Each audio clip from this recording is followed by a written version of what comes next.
Babala kuya, pagkika lang.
At ito na may mga ka-metal, yung kinakabitan natin. Sa third floor po ito.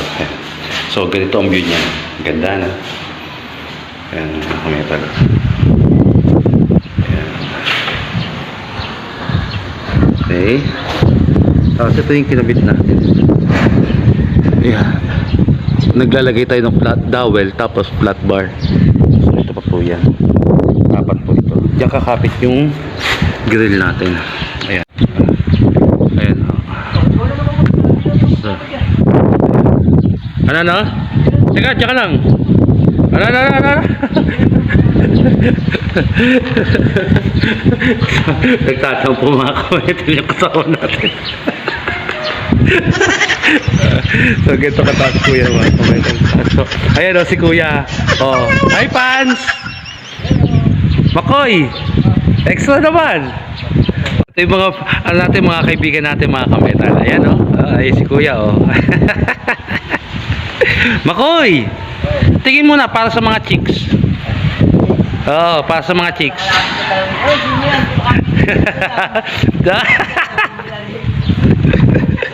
Okay mga kametal. So, yung mga kaibigan natin yan. So, ganito ang view ni kuya dito. Ganda. Ayan ang ating lugar. Ayan ang Garden Villas. Ang ganda dito. At ito na naman mga kametal yung ating ginawang window grill sa labas. So pinares lang po natin dito sa una. So hindi ako may kasalanan ng pintura niya na. Yung dati po yan mga kametal. So yung gawa natin ganito po. Ayan po sa taas. Malinis po tayo gumawa mga kametal. So yan, ginaya lang po natin yung design. Pinares lang po siya. At ganyan po lumabas. Okay mga kametal. Ayan po. So makikita ninyo pantay ho yan. At naka-level po mga kametal. Okay? So basta naka-level lang, maganda talaga tingnan mga kametal.